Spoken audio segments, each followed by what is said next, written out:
Oh, just waiting for everyone to turn up. I'm on Instagram. Takes about 10 seconds.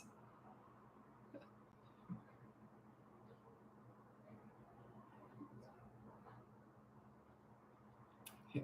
It's 12 seconds to get 150 people. I don't know. It's just a little mind game I like to play. Okay, so I'm on Instagram and YouTube. Facebook, I've been locked out of. They keep asking for my ID. I don't know. You see, I get a lot of imposters now because I've got a big following. And so, yeah, I don't know what's going on. Anyway, I'm locked out of Facebook, so I can't do a live on there. So not right now, hopefully soon. Okay, so by the way, if you're new here, welcome. If you're not new here, welcome back. My name's Lisa. I'm a parenting coach. If you go on the link above, you can see my free behavior board, my mini toddler courses, my big boot camp course, or you can look into coaching. I have a a wait list now for coaching. I got a lot. Yeah, I have a granddaughter. I'd love to show you a picture of her. She's 5 months old and she's got this little smile and I'm holding her. She's like this, like looking sideways. I think, ooh, she looks like she could be interesting down the road. So she's just darling. Cutest little thing. So yeah, I'm a grandmother. Okay. Hi, Lisa. When is what it seems like a tantrum? Okay, just a sec. When is what seems like a tantrum not a tantrum? What if the child is frantically crying? What does a meltdown situation require? Okay. A tantrum is generally that they're angry that they didn't get their own way. So it doesn't matter what kind of a meltdown, scene, fit, or tantrum they're having. If it's because they just didn't get their own way, then you just ignore it. Just ignore any fit, scene, meltdown, or tantrum. If it's just because they're mad they didn't get their own way. But if you always meet their needs and manage their wants. If they're having a fit or a meltdown or whatever because they're tired or hungry, then you meet their needs. You feed them or you put them to bed. So, but generally, yeah, it's just if they're mad because you said no, then it doesn't matter. Does it matter if it's a meltdown or a tantrum? It's kind of the same thing. This is so cute. We're expecting our first and are watching your videos for advice. You're like the wise woman in the tribe teaching us what our parents should have taught us. That's so cute. I'm the elder. Yeah, that's good. Well, I am old. I'm 63. I've learned a few things over the years. I didn't learn much with my own kids because I got respect when they were little. It's all the kids I worked with, especially the troubled teenagers. They taught me more about, sorry, I live near a hospital. They taught me more about patience and tolerance and being open-minded than anyone else ever has. They were great teachers. These are the delinquent teenagers I worked with. Okay. Over 3 and still won't be potty trained. Insists on diapers. Yeah, I don't know what the thing is. I don't know what kind of parents you are. If you're a leader, that generally wouldn't be happening. So you might want to check out my boot camp course. It goes from 3 to 12 years old, and it's all about you and your leadership. So if you have a 3 to 12-year-old, that might be a good fit. When you're a leader, you don't tend to have problems. They tend to just kind of trust you and do what you say. It's just sort of the way it is. What are your favorite activities to play with infants and toddlers? I don't know if you play with infants, you just look at them and talk to them a lot.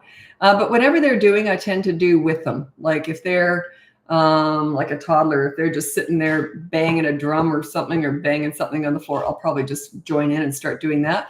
And then we'll start doing other things. But I don't really have any games I can think of. As they got older and they were up on their feet and running around, I did a lot of balloon tennis with my kids. So we just used the coffee table as a net and we just hit the balloon back and forth.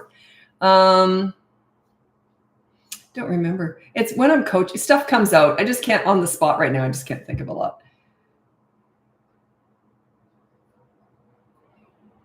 Okay. And sorry, but I can't do Facebook right now because they've shut me out. It's almost been a week now, I think. Yeah, Facebook shut me out.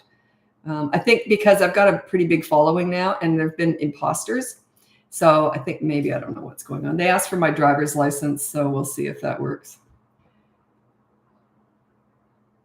That's why you diversify. You don't just go on one platform. Thank God. But Facebook, I've got like 200,000. That's my smallest one. So yeah, thank God I'm diversified or else I couldn't do any lives. And YouTube, I've only got about 11,000 people on YouTube.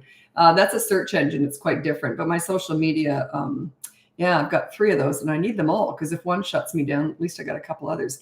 Okay, someone on YouTube, this is from Haley. Oh, I've never seen it spelled that way. This is a question from on YouTube.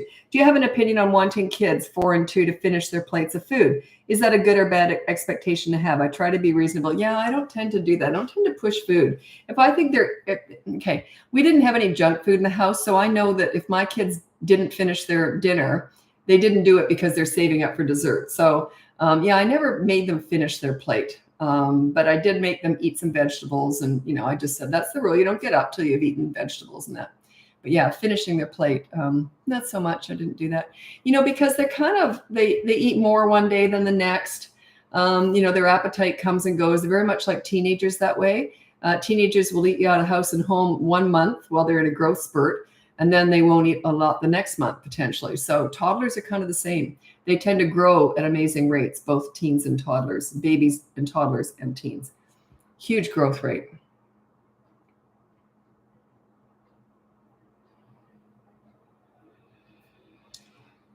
A 4-year-old daughter tends to get hurt. This is Emily on YouTube. Tends to get hurt when I'm trying to assert my leadership. She goes into whining and complaining about being hurt, even though she isn't. What do I do? Ignore it. Just follow through with your leadership. If you're doing it correctly, look at my boot camp course or the free behavior board. It's all in the description there on YouTube or the link here in Instagram. So yeah, they're playing victim. Yeah, don't buy into it. She's 4. That's learned behavior. That means you've taught her that. It means it must have worked in the past. Like if my kids had tried that, I would have gone, you'll survive. Here's a Band-Aid. You'll survive. So I'm scrolling ahead here on Instagram just to make sure people are still here. Okay.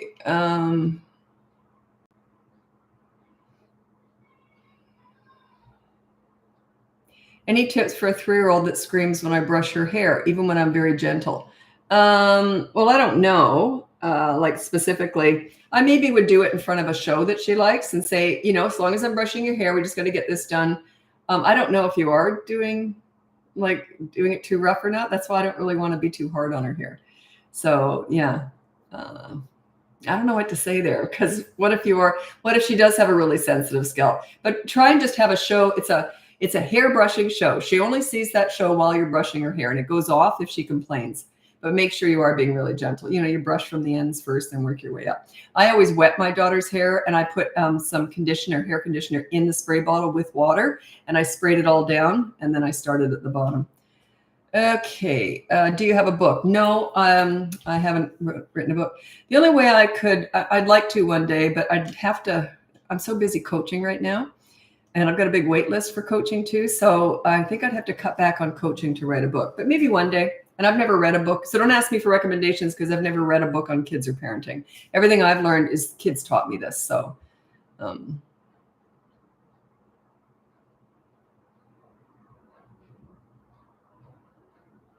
why do you disapprove of the countdown method? Oh, very good reason. It's like saying it's okay to be rotten in the short term, just not in the long term. So he's pounding his little brother. I'm going to count to 3, and he gets hard, pounds even more and more. And then at 3, he breaks. Where's the consequence for pounding his little brother 50 times in that 3 count? How does that make any sense? You can keep pounding till I get to 3. That's what you're saying. He hit his little brother. You can keep pounding till I get to 3. 1, 2, 3. See what I mean? See what I mean? That's what you're doing. Exactly what you're doing.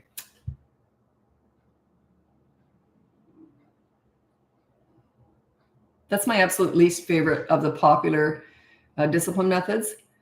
The second to least favorite is distraction, because you never distract with broccoli. It's always done with candy or something. If they're doing something rotten, like hitting their little brother, you say, here's a candy. So you always distract with something fun. In other words, you're rewarding that. Oh, you hit. Here you go. Here's a candy. And then the third one is timeout. Yeah, I don't like timeout. I think it's humiliating. Doesn't teach them anything. You go sit in the corner and feel like crap about yourself. That's all they're doing. It's horrible. How do I teach my son to not put everything in his mouth? I don't know how old he is, so I don't know. You have to put an age. How can I get my 12-year-old to do their chores without asking a million times? Well, I would never repeat myself. Just say, here's the chore chart. If you don't do the chores, then there's a consequence. You have to do more chores, or there's no media tonight. So we all learn through consequences. That's how you teach. right? As you teach through consequences. We're all like that. We all pay our taxes so we don't go to jail. We pay our mortgage so we don't get foreclosed on. Life is consequences, right? You turn up for your job so you get a paycheck, right? Yeah.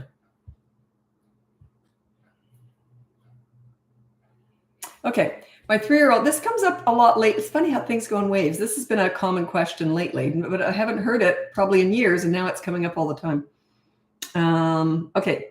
This is from Tessa on YouTube. My 3-year-old has a huge meltdown after he wakes up from a nap. Okay, that's not a tantrum. It's my son would do that from time to time. He'd wake up really cranky. I would just sit and read a book with him, and he'd still be pulling away. Just either give them space if that's better. They're just not waking up right. Okay, it has something to do with their body temperature, evidently. But who cares? It's just annoying as anything. But yeah, every so often he'd wake up like that, and ugh.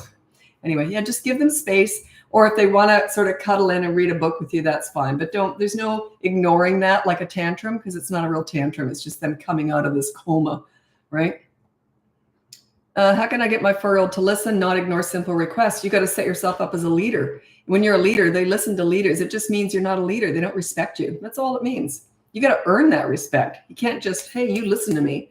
Why should they if you're not a leader? They're not going to. So check out my boot camp course. It goes from 3 to 12 years old, and it's all about you and your leadership. It's a 5-week course. It has videos in there and everything.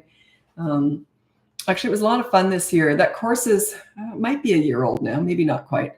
And so I decided I was going to do a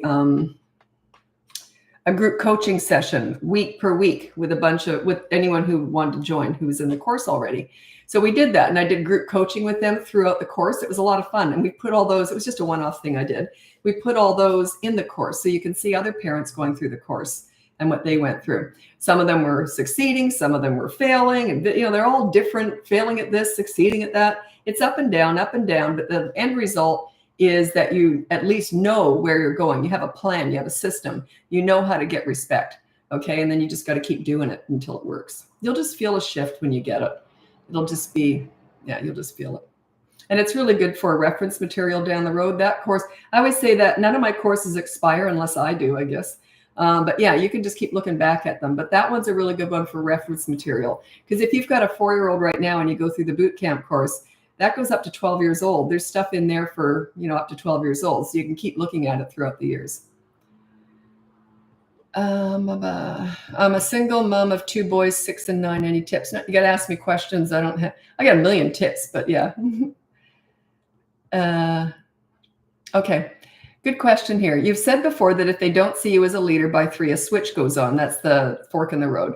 But your boot camp starts at 3. I have a 1.5-year-old. Can I start it anyway? No, you can't, because it's designed for 3-year-old. They have to have the ability to stop and think before they act. They can't do that till they're 3 years old. Yes, the switch is flipped. They've chosen the bad path because you're not a leader, but you can start to learn how to do that. Under that, I don't have a boot camp course for toddlers. I do have plans for something like that coming up, hopefully in a few months. Anyway, with toddlers, it's all about consistent corrective actions and you staying calm when they get upset. But you got to be consistent 100% of the time. And that is leadership, okay? There's no real plan for it. It's more about managing your environment and yourself. So I'm going to read out my top 5 tips for parenting toddlers. Number 1 is you child-proof your home so you never have to say no. Number 2 is you set up a toy rotation system so they're never bored. Number 3, when you want to connect with a toddler, this is under 3, you enter their world. You don't go to the nail salon with them. You go to the park and roll down the hill with them. Number 4 is when you want to discipline a toddler, you use consistent corrective actions because it takes repetition, repetition, repetition. They learn more through a knee-jerk reaction. Like they might touch a hot stove 20 times, but on the 21st time, they won't touch it, but they're not really thinking about it. They just learn not to do it. That's what this is all about when they're 1 and 2 years old. Okay. You don't do the mini therapy sessions discussing all their big feelings and big emotions. That is absolute garbage. I don't know who invented that, but I'd sure like to chat with them. What the heck were you thinking? Well, they weren't thinking, because toddlers are not about words. They're about actions. Okay. And number 5 is stop trying to figure them out. Toddlers are brand new, fresh human beings. They're just forming. They've got 1 marble and some tumbleweed floating around in there. Imagine if you've only been in the world for 2 years and the first year you're a potato laying on a mattress. Like, come on, they're just forming. They're brand new. Okay. So that's my top 5 tips for parenting toddlers. Sorry. Okay. How do you handle a tantrum in public, like at a birthday party? I would remove them from the party, go out to the car, out in the front yard or wherever, just take them away, and then stand there filing your nails while they're having the tantrum. As soon as they're done, oh, you all done? Okay, let's go back to the party. So you remove them and then let them have it out. Just let them get it out of their system. Once they're done, don't discuss the tantrum before, during, or after. There's no point whatsoever. None. There is no point discussing a tantrum. I would never give it any weight.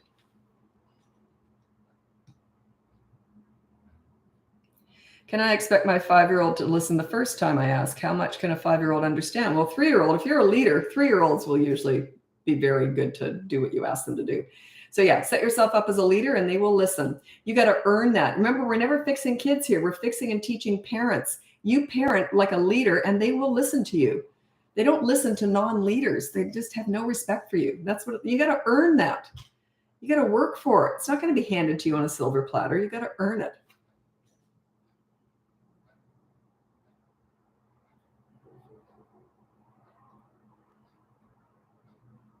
Do we discuss tantrums with older kids? Why are older kids having tantrums? Past the age of about 3.5 to 4, they should stop. If you're a leader, there's no point. They don't tend to have tantrums. It calms them down, having a leader, because they're going to go and talk to you before they're going to have a tantrum. So, and then even if they do, why would you discuss a tantrum? What's the point? What would be the point in discussing a tantrum? A tantrum is a loss of emotional control at not getting their own way. Why do you need to discuss that? Remember the other day when you lost emotional control because you didn't get your own way? That's the point. Why would you discuss that? To what end? To what end? What's your end game with that? I don't understand. Some of my clients are child psychologists. They'll argue that with me. Oh, you should discuss all their feelings and emotions. You should discuss tantrums. Nah, that's crap. It's ridiculous. Why? Why? I've never, ever heard a good answer for that, ever. You do not need to validate their feelings around not getting what they want when they know they shouldn't have it anyway. Why on earth would I give that any weight? Okay, it's just comes up a lot.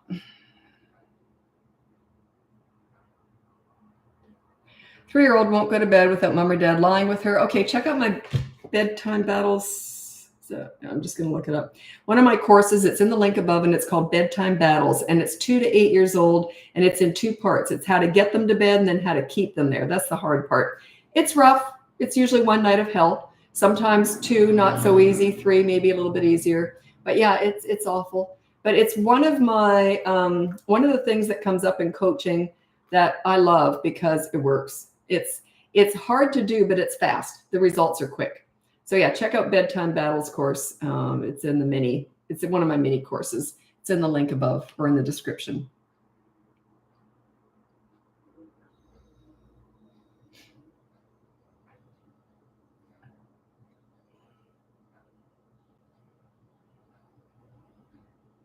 Yeah, she won't go to bed. We let her cry it out and she got so worked up. Why does she not get up? Why does she lay there and cry in bed? I would want to know that. You want them to get up so that you can walk them back to bed.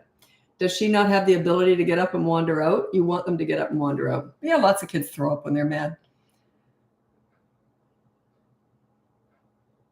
How do you deal with someone bullying your kid? You mean someone? You mean an adult? I don't know what you mean by that. I love the behavior board. Any tricks for 3-year-old consequences? Don't get caught up in the consequences. It's just a chore. It's just a good deed. It's just a good deed. It doesn't matter what it is. There's no perfect consequence. It's not about the consequence. It's about the consistency. Okay. So everyone wants to know, what's the perfect consequence? That's not the key to this. The key is your calmness and your consistency. When you address bad behavior like it's a business transaction, and then you focus on the good kid. You can be like emotional and crazy and fun and laughing, but when you're disciplining, remove all emotion, treat it like a business transaction, and you be consistent 100% of the time. That's why we only pick 1 rule per week, because it's really hard to do. If you're not really good at this and you're just learning how to do this, you can only handle 1 rule per week. Trust me. Like I would deal with everything in day 1, but I'm level 10 with this because I invented all this. So obviously pretty silly if I didn't know what I invented. But anyway, when you're learning how to do this, you start step 1 is 1 rule per week, and you be 100% consistent with that 1 rule. The rest of it, just do whatever you're doing before.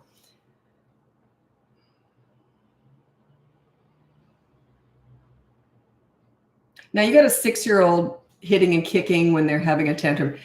Tantrums usually stop at 3.5 to 4 years old if you're a leader. If they're still having tantrums at 6 years old, that's very hard to deal with because they're physical and they're bigger. So check out my boot camp course. It teaches you how to be a leader. They tend to not have tantrums when they've got a leader for a parent. They just don't, because they're more likely to come and talk to you than have a tantrum. Yeah. So check out the boot camp course. That might be for you. It's all about you and your leadership. I was going to use an analogy, but I'm horrible at analogies. Every time I come up with an analogy, it's just so dumb. I use an airplane analogy a lot. I don't even know if it's any good, but anyway. One thing I do use that's actually a good analogy, which is rare for me, is I say, if you're going to pick a parenting method, like let's say you're watching me and you think, oh, I'll follow her for a while. Don't mix me up with other people. Just follow me and nobody else for like 3 weeks. Give it 3 weeks. And if you don't like me, go on and do it with someone else. You've got to give them a good few weeks. It's like dieting. You can't pick and choose what you like from different dieting experts. You can't pick and choose what you like from different parenting experts, because what we teach is a package deal. It's like a whole methodology. Would you go on a diet and pick and choose what you like from all the different experts? No. Would it work? Because no, it'd be ridiculous, right? So it's like that with parenting. Like if you were to throw timeout into my stuff, it would tank. I hate timeout because I teach respect. You give respect to get it. That's what a leader does. A leader's accountable. That's why you're on the behavior board. You can't mix me up with other parenting people. You can't mix them up with me. And you know what I mean? It doesn't work. So, but that's a good analogy. That's my only good analogy. I came out with a whopper the other day. The client was like, what the heck are you talking about? Like, I don't even know. Some really bad analogies. Okay. By the way, if you're following me now, and you usually follow, some people follow me from Facebook to Instagram to TikTok. I've been shut out of Facebook now for almost a week. They asked for my driver's license now. It's that bad. I think because I've got a big following now, and I think I've had some fake people, scammers coming in. So I think that's why. They want to make sure I am who I am, whatever. So I can't do my Facebook lives right now. But my daughter still has access to my Facebook account on her computer. And she does all my social media. So how is this? Why is that? Why does she have access to me and I don't? Anyway. Would you be able to answer my question? Well, I don't know what it is. I just answer them as they come in. Okay, I get hundreds of questions and I can only answer a few of them. So it's just whatever one I happen to look at. Okay. I follow you just because you're common sense. It's all I can do. I'm not very good at game playing or anything. I'm a straight shooter. I'm not very good at charm. I hate charming people. Those people who just say everything, you're looking lovely today. I run a mile away if anyone talks like that. Like I hate charm. And I don't want brutal honesty, like, gee, you're looking old and fat. But I just like straight shooters. I just like to say it like it is. Like what you see is what you get. But yeah, common sense, and kids relate to that. That's why this stuff works, because I'm just about common sense and I keep it plain and simple. And that's what kids are all about. I think when you try and second guess and do all these mini therapy sessions discussing all their big feelings and big emotions, oh God, that's not kids. They don't care about all that stuff. You know what their love language is? Fun. They want to have fun, and they want you to be a good listener. That you want to be there. You want to be their safe place to land. They'll tell you everything right through the teen years. But their love language is fun, not therapy sessions with you. I know it's trendy right now, but it's ridiculous. Okay. Oh, me, I'm following you on TikTok after. So you go from Facebook to Instagram to TikTok. So do I.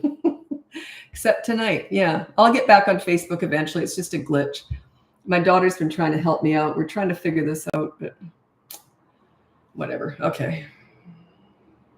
You might be locked out of I am locked out of Facebook for sure. Completely. I'm locked out on my phone, my iPad, my computer, my laptop, everything. Completely locked out. I got locked out of one, then I was on the other. I went in there, then they locked me out of that one. And yet my daughter still has access to all my Facebook stuff. My personal one, my business one.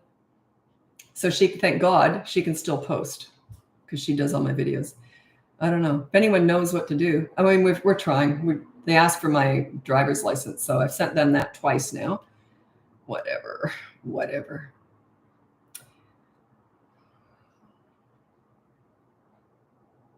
Yes, I am real. But I mean, that's not for everybody. Some people like all that sugar, all that stuff wrapped, or how they like stuff all wrapped up.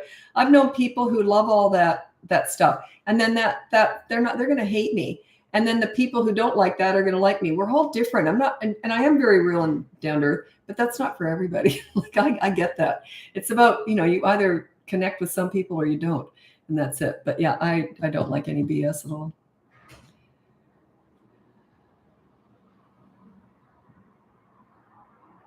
Because kids are so literal, they're so real, they're so down to earth.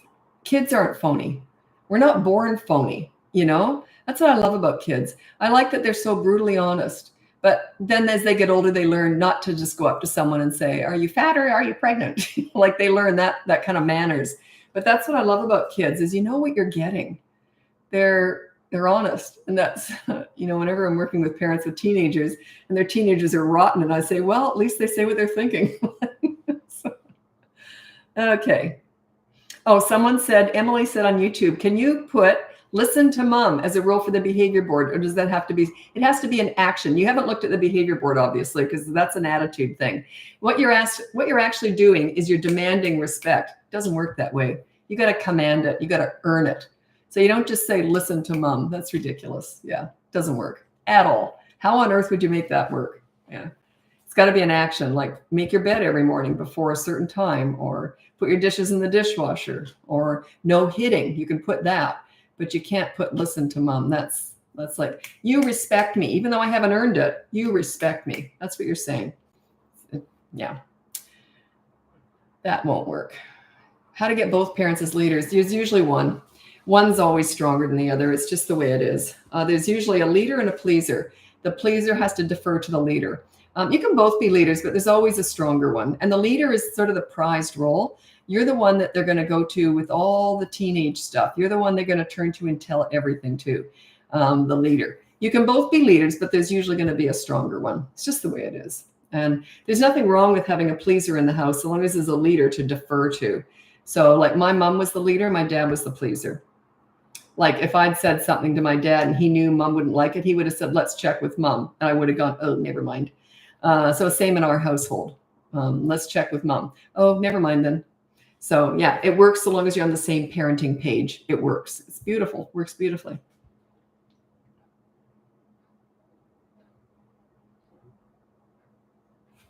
You might be locked out due to your daughter being on it through a different IP address. It started when they did that two-step authentication. Is that the right authentication? I feel like I'm saying that wrong. Anyway, you have to verify it in a two-step thing. That's when it went wrong, because we've been doing this for about a year now, and it was fine. But yeah, because I had to allow her to come in and all that initially. Now she can't allow me to come in, so I don't know what's going on. I think she's set up as me, though. She's in as me, but all her machines are all okay. So anyway, yeah. Don't know. We're trying to figure it out. But we can't work on it all day. I mean, we're busy, right? So.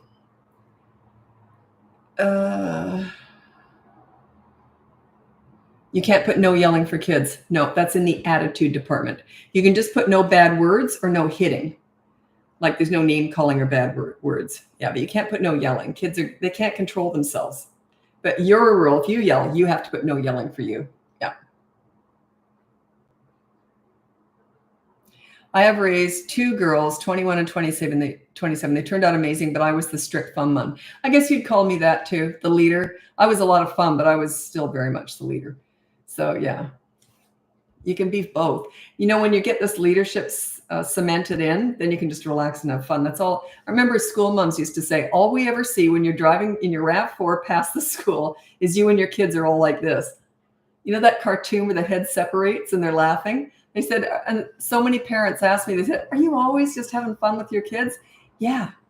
But I was a leader because that enabled me to have fun with my kids. When you're a leader, it opens that door where you can just relax and have fun. They would never have stepped a toe out of line with me. I would have gone, what are you doing? They would have gone, oh, sorry, mom. Like it was just that easy. It was that easy. I earned that. I worked for that. That's what I teach. I teach parents how to get there.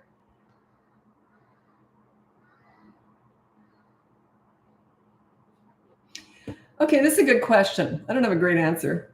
Uh, do you have any content or courses about their love language fun for each age range? Sometimes we're burnt out. Oh, I do have a good answer. Sometimes we're burnt out. You watch what they like doing and join in. It can just be for 5 minutes every night. Most little kids love hide and seek with their parents. So yeah, watch what they do and join in. It doesn't have to be anything spectacular. You know, one thing, I should get a commission on this game. You know that pie, that whipped cream in the face game? Pie in the face game, I think they call it.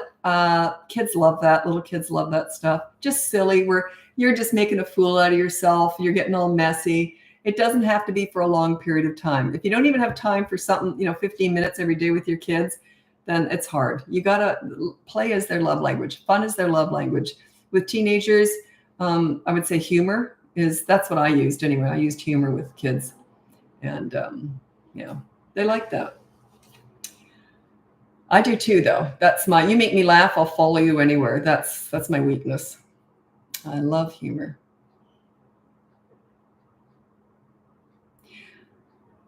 I'm going to tell you a funny story about my son. I think I told it yesterday. I grew up in a very funny household, and their dad and I, we used humor a lot. So, it was inevitable that they would have a good sense of humor. Anyway, my son was 8 years old. We'll call him Ryan for the sake of this. That's not his real name. But anyway, so he's 8 years old, and it was after school, and there was a new kid in school.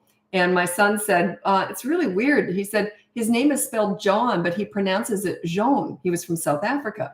So I said to my son, well, that's his name. When it's your name, you can pronounce it any way you want.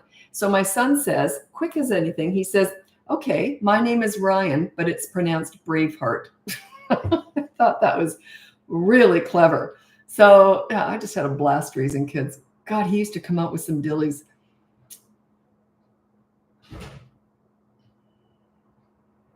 See, I would never have thought, I always thought I was funny. I would never have thought of that. I thought that was very clever.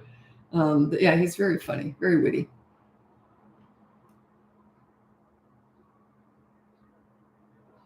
I spend time with my grandbaby a lot and want to help and teach. I'm the grandma. How can I lead? Grandmas shouldn't lead. Parents lead. I'm a grandma. Yeah. I don't know what you mean. You mean you want to help the parents? I don't do that. I would never tell them how to parent. And when they drop the kid off with me, then grandma's in charge. But around them, I'm not the leader. Yeah, the parents are the leaders. But yeah. So I don't quite know what you mean. I mean, I say grandma's rules. Grandma's in charge if I'm babysitting, but parents are still in charge. Like what I mean is if they have a special diet or something, can you please make sure they don't have this or they do have that? Then of course you're going to respect all that. I would never tell my kids how to parent.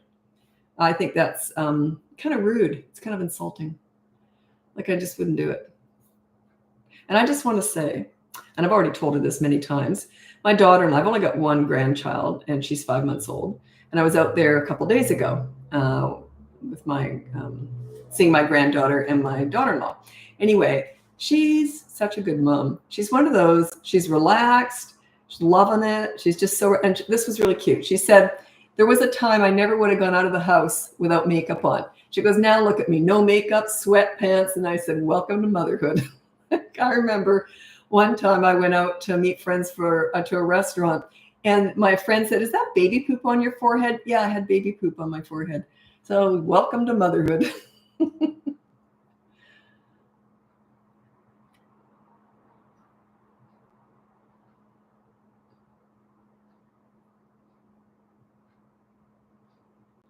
How do you get a 5 and 7-year-old to eat when all they want to do is snack all day? Well, that's like saying, how do you get a 12-year-old to... Oh, I'm lousy at analogies. I already said that. I was going to say something really stupid. Yeah, so what if they want that? They can't do it. So just say, yeah, you're going to have to wait you can have fruit between meals and then you can have a good meal. So who cares what they want if it's not good for them? Do you know what I mean? Well, what do I do? They just want to start drinking beer at 5 years old. What do I do? You don't give it to them. They just want to snack all day. Don't let them. You're in charge. They're only 5 and 7.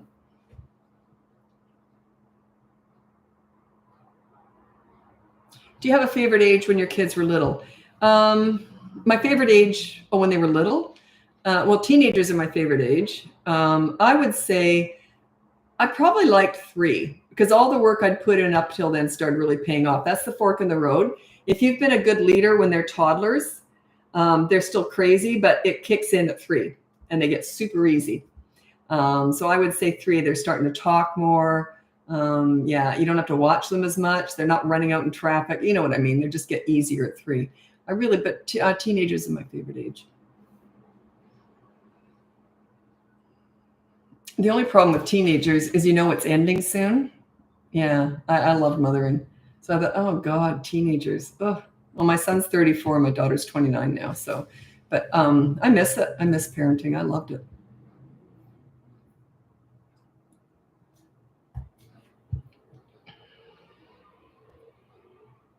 Oh, what time is it? Oh, shoot, I'm late. I got to go over to TikTok now. If you want to join me over there, it's Bratbusters Parenting. Check out the link above. You can get my free behavior board, my mini toddler courses, my big boot camp course, or you can get on a wait list for coaching if you'd like to. Anyway, thanks so much. I'm going over to TikTok. Bye now.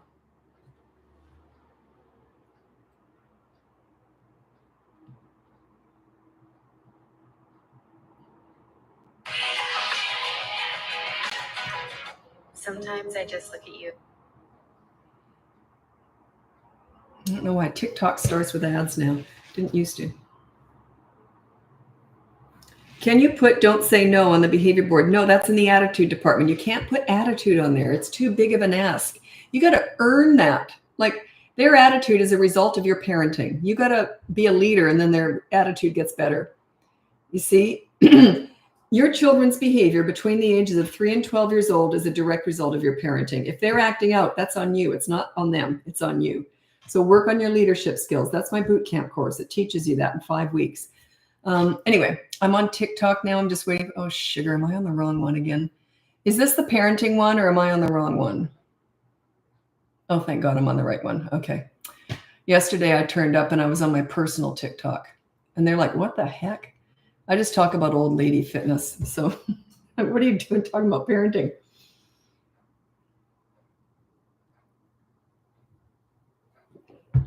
I am on the right one, aren't I? The parenting one.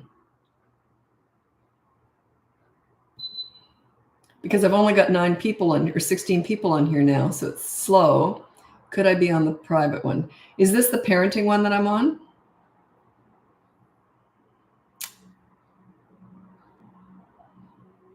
Okay. Maybe someone could let me know. Oh, I've got 40. Okay, they wouldn't. Yeah. Okay, good. I wouldn't get 40 people in the private one. I've only got like 5,000 followers over there. And they wouldn't turn up to a live anyway. That's that private one is more just for my grandchildren to see grandma. I just talk about weird stuff like my cleaning obsession. That's funny. That's not really funny. It's crazy. Okay, so let's get going. My name is parenting coach. Great. Okay, my name is Lisa. I'm a parenting coach, and I'm just here answering questions. I'm on here pretty much every day. So, and my Facebook I've been locked out of, so I can't do my Facebook right now, unfortunately. So I just do Instagram and TikTok right now, and I'm on YouTube the whole time. That's where I save all of my lives. Anyway, if you check out the link above, you can see my free behavior board, my mini toddler courses, my big boot camp course, or you can look into coaching and get on a wait list for that. I've got quite a large, I think I've got about, I don't want to say I've got a lot of people, but doesn't mean that you won't be chosen for coaching because I like to mix up the ages. So, because I don't want to just have all teenagers or all toddlers. So yeah, let me see. Yeah, it's not too bad. Anyway, okay. Do you have any resources for new parents who aren't having issues but want to prevent it? Yeah, you can just keep watching my videos. I talk a lot about methodology, which is the give respect to get it. And that's, okay, if you're new parents, by the way, check out my top 5 tips for toddlers. I got a whole bunch of videos on every subject. So if you just type in Bratbusters toddlers or Bratbusters tantrums or whatever, you'll find tons of information on everything. Okay, these are my top 5 tips for parenting toddlers. And it's more about management, like managing your environment and that. And they're going to be crazy for a long time. They don't learn this stuff overnight, okay? So you're just managing yourself and the environment because toddlers are kind of crazy anyway. So These are my top 5 tips for parenting toddlers. Number 1 is you child-proof your home so you never have to say no. Number 2 is you set up a toy rotation system so they're never bored. I've got videos on that toy rotation system. Number 3 is when you want to connect with a toddler, this is under the age of 3, you do so in their world. You don't connect with them at the nail salon. You go to the park and roll down the hill with them. They do start to look at you differently. I've just done this with kids and they just look at me like, who are you? Oh, you're in my world. They just start to connect better. Number 4 is when you want to discipline a toddler, again, you do so in their world. They're not about words, they're about actions. You use consistent corrective actions. They learn through repetition. It might take 50 times, but eventually they will learn through a knee-jerk reaction more than really thinking it through. By the age of 3, they can go on the behavior board, okay, because they can stop and think before they act. Under that age, not so much. And number 5 with toddlers is stop trying to figure them out. They're not figure-outable. They're brand new, fresh human beings. They've got one marble and some tumbleweed floating around in there. Imagine if you've only been in the world for 2 years, and the first year you were a potato laying on the mattress. Like they're just learning, they're just forming. I always call them crazy. It's just that they haven't developed sanity yet. So they're not really crazy. They just haven't got that sanity stuff going on yet. They're just going to try it. They might even go like this and smear poop on the wall. To a toddler, that makes sense. Well, they're not trying to make sense out of anything, but you know what I'm saying. I think that toddlers and teens are probably 2 of the most frustrating ages. Toddlers are frustrating physically because you have to chase them around all the time and they do crazy stuff. Teenagers are more frustrating emotionally. But once you understand them, toddlers were my least favorite age because I'm a safety nut. And I was always worried they'd run out into traffic or something. I always had to watch them like a hawk wherever we went because they were mobile and they had no brains yet, right? So all feet, no brains. Teenagers is my favorite age, but the reason why teenagers are so challenging is because you don't understand them. You're still right fighting. You're still trying to make sense out of everything. You're still trying to reason with them. You got to know when to walk away. Okay, I'm going to read out my top 3 tips for parenting teenagers. They are by far my favorite age because once you understand them, they're fun. Okay. My top 3 tips for parenting teenagers. Number 1 is you listen to understand and show empathy. You don't listen to gather information to lecture with, or they will shut you out. If they want your advice, they'll ask for it. Okay, they already know it anyway. Number 2 is you negotiate pretty much everything. It's not a blanket statement, but it goes something like this. Hey, I want your dirty clothes in the hamper from now on. What do you want from me? Try and negotiate. Go back and forth. Let's start the negotiations, right? It's showing respect to get it. And you got to give it before you get it. You got to give, get when you're starting to do this with teenagers. It's tough. I specialize in teenagers. It's tough, but it can be done. Number 3 is don't sweat the small stuff with teenagers. Save your energy for the big stuff if you even need it. Okay, if they do something stupid and it's not a big deal, say, well, that was stupid. Do you want to hear what I did when I was your age? And laugh it off. Or do you want to hear what I just did today? We all do dumb stuff. There's nothing wrong with making mistakes. Don't shame. If you're shaming your children when they make a mistake, you're doing it wrong. There should be no shame in any of this. There should be accountability. Well, that was bad. Here's the consequence. Okay, let's go to the park. Teach them about being accountable. Okay, don't try and attach their bad behavior to their identity. We don't want them to feel like they're bad kids. Good kids do bad things. Okay, lots of people do. But don't shame them. If you're shaming your children, you're doing it wrong.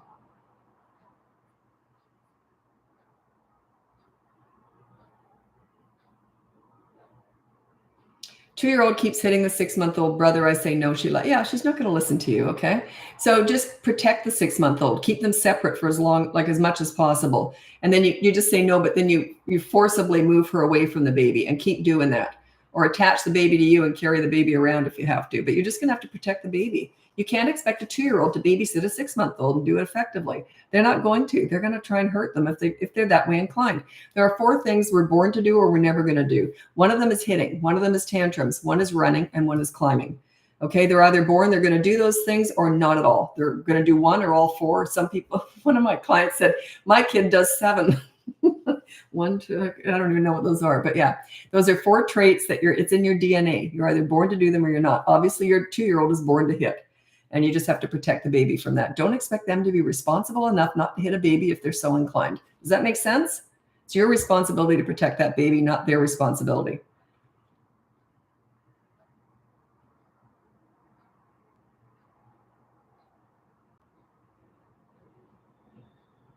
How do I teach my 22-month-old to not put everything in his mouth? If they're that way inclined, they're going to keep doing it. You can give them something else to do. Give them a sippy cup with water in it or something else to put in their mouth instead. But yeah, they grow out of that stuff. They generally don't keep doing it.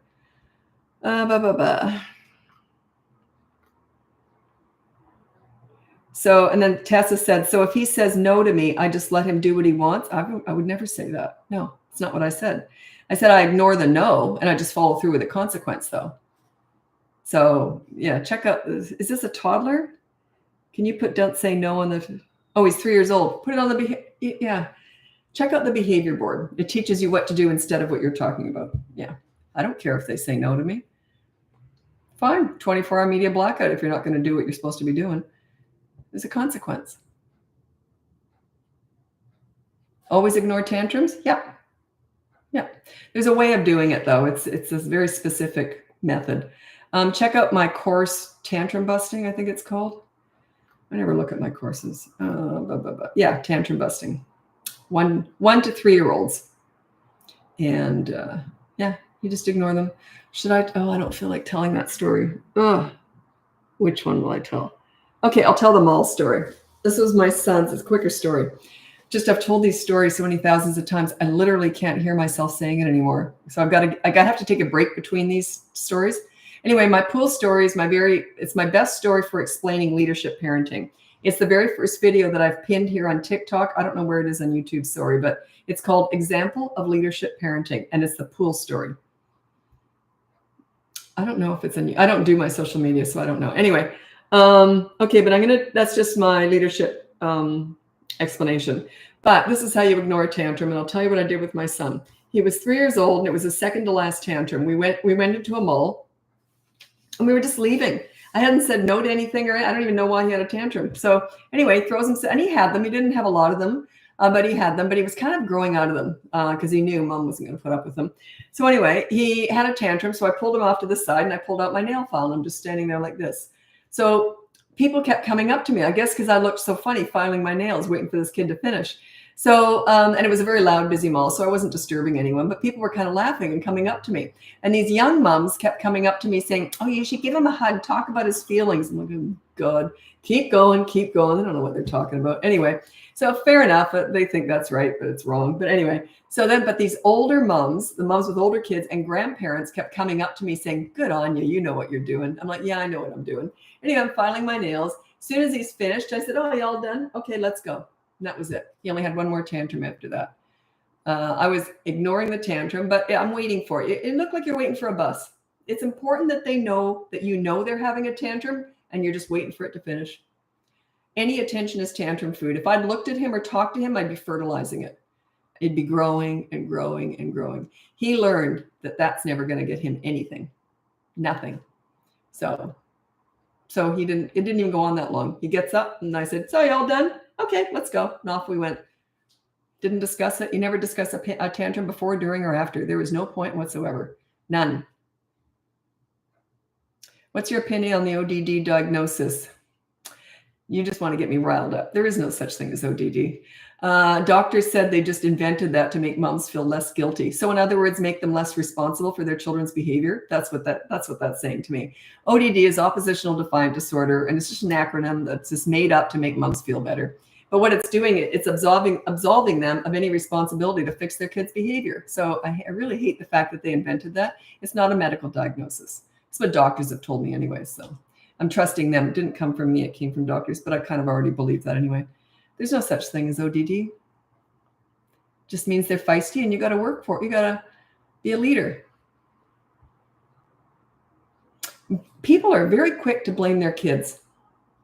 I'm not. I blame myself. I'll tell you something. When I was working with kids and they acted out around me, I always thought, what am I missing here? What am I doing wrong? A leader takes responsibility for a child's behavior. A pleaser parent blames the child. You know that newfangled pleaser parent style? They're looking for diagnoses to absolve themselves of any guilt or any responsibility for their children's behavior. It's an absolute disaster. I saw that coming 40 years ago. That came in with the participation awards. Is that the stupidest thing you ever heard of? You just turn up and you get an award. I used to have a column in the newspaper and I did a big article on that. It was very unpopular because I was up against this brand new pleaser parent style. And I did a big article on the participation awards and how stupid that is. I said, you're going to raise self-entitled snowflakes with mental health issues. Here we are. All these woke victims, they're a result of the pleaser parent style. Frustrating. What got me started? Oh yeah, ODD. Yeah. You know, if you're like people say, what about a child with ADHD? That's where I learned all this. Don't absolve yourself of any responsibility for your children's behavior. Your children's behavior between the ages of 3 and 12 is a direct result of your parenting. Take responsibility. Do something about it. That's your job. You can fix this. You can fix yourself. You can teach yourself how to be a leader so your children will respect you. You give respect to get it. Check out the pool story. It says it all. It's the very first video that I've tagged, I've pinned.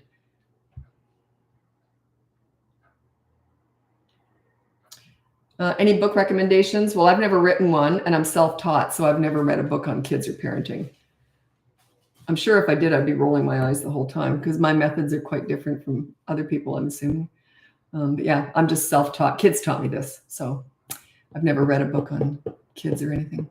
I don't know what anyone else out there is teaching. The only thing I know is when parents come to me, they hire me, they'll talk about stuff they've been trying, and I say, well, that's the past. So let's move forward, but they'll tell me stuff that's being taught out there.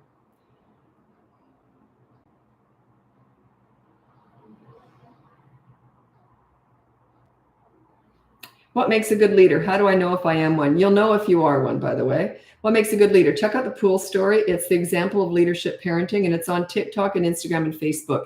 And if you just type in Bratbusters example of leadership parenting, it should come up, and it explains leadership. Yeah, you address bad behavior, then you focus on the good kid. Your goal as a leader is to make your kids like themselves when they're with you. When kids like themselves when they're with you, they just naturally want to please you. That's your superpower, is that they like themselves when they're with you. You bring out the best in them. They're proud of themselves when they're with you. They're drawn to you. You're like a mentor. You ever had a teacher or a coach or someone that you looked up to that you wanted to please? Would you ever be rude to that person? No, of course not. You want to please them because they make you feel good about yourself. That's what I teach. That's why I never had to discipline my kids. They were self-disciplined.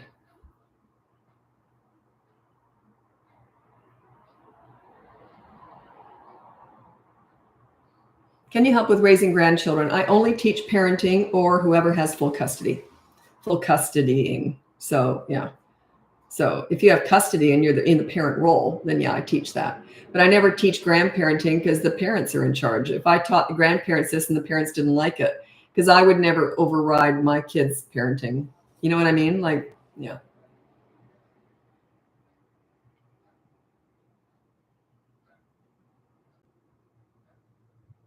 What do you think of daycare? I don't know what you mean by that. Usually daycares, I don't know what you mean by that. What do I think of daycare? I don't have an opinion on that. Like, what I mean is it's not good or bad. It's just, what do I think of school? School's good. Daycare is good. Yeah. Kudos to the people who run daycare centers, though. I've always heard stuff like this. I've always heard that when you run a daycare center, when you run a private school, when you're running anything with kids and there's parents involved, the kids are easy, the parents are difficult. I've always heard that. Yeah, parents can be challenging, but because my child, they're unwilling to discipline their children.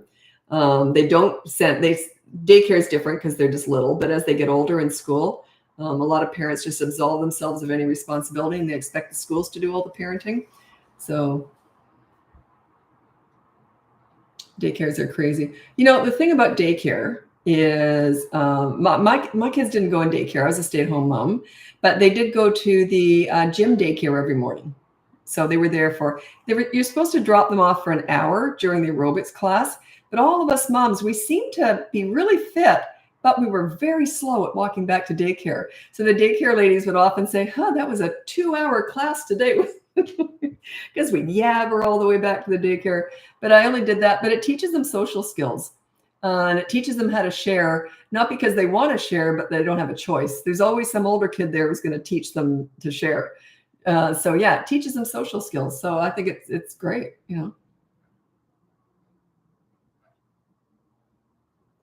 How do you recommend weaning a 2-year-old? Just like any other kid. My son weaned himself at 10 months.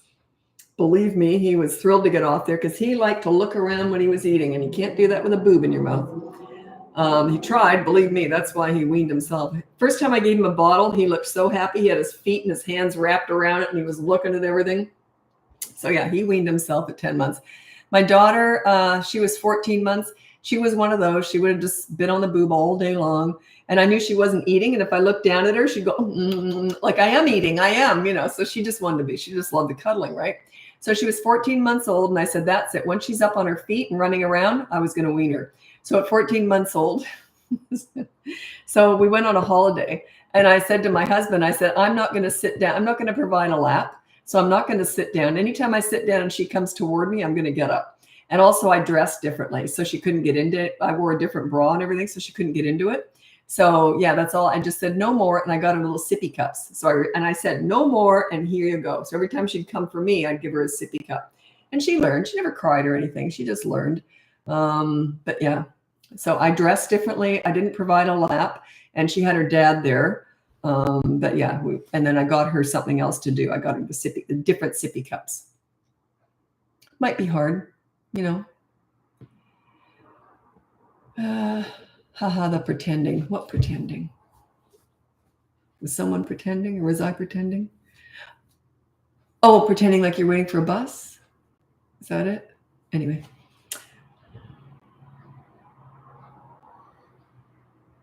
It's funny. There's a whole bunch of, on YouTube, the whole bunch of messages retracted. Don't you always want to know what those ones are? What did they take off? What did they delete? Was it interesting? Okay. So I'm just reading the YouTube ones here. Okay. My Facebook's down. I've been shut out of Facebook for some reason, about a week now. But my daughter still has access to it, thank God, because she does all my videos. So, but I can't get into Facebook, which means I can't do my lives on Facebook right now. So that's why I'm only doing Instagram and TikTok, unfortunately. But Facebook's my smallest platform, but it's a busy one. And that's frustrating because I've only got like a couple 100,000 on there, but it's a busy one. And so I feel frustrated, but there's nothing I can do. Yeah. They asked for Facebook's got my driver's license twice now, and they still haven't opened it up. They still haven't let me in. So anyway. We'll see. I'll get in there eventually. I think because I'm getting bigger on there now. So, and I know there's been some imposters that have been reported. So at least 2 in the last week, I think, have been reported that clients have said. So anyway, maybe that's why. I don't know. Anyway.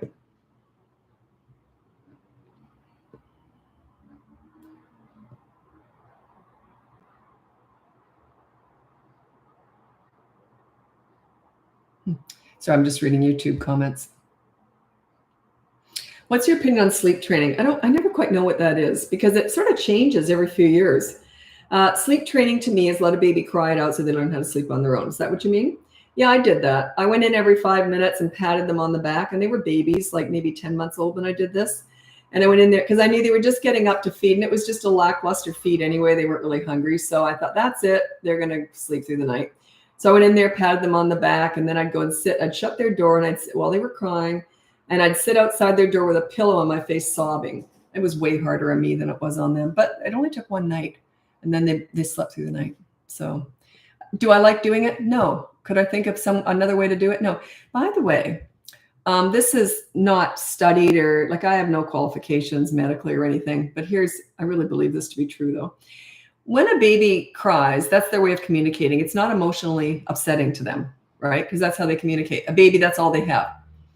A lot of toddlers are crying through tantrums and that, and parents this is why they have these big sessions about discussing all the big feelings and big emotions. There aren't a lot of those in there. It's just their way of communicating. Crying to a little one is not emotionally upsetting like it is to an adult. We tend to interpret that incorrectly. We tend to think if they're crying, oh, they're so upset and they're 1.5 years old. That's still really how they communicate when they're upset. But it doesn't mean that it's emotionally damaging like it would be if we were crying. It doesn't take huge emotions for a little one to cry like it would for us. So that's why a lot of parents seem to think that it's this big emotionally damaging thing. It isn't. It's just the way they communicate. So yeah, I won't go into a whole spiel about that, but I haven't discussed that with one of my child psychologist clients yet. I'm anxious. Next time I get a child psychologist for a client, I'll discuss that one. because I'm sure they'd know more about that than I would. Doesn't mean we don't argue about things, but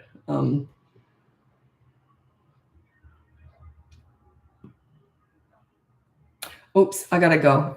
Anyway, thanks so much for joining me. If you check out the link above, you can see my free behavior board, my mini toddler courses, my big boot camp course, so you can look into coaching. If you want to sign up for coaching, there is a wait list for that, and you'll see the form in there so if you're interested.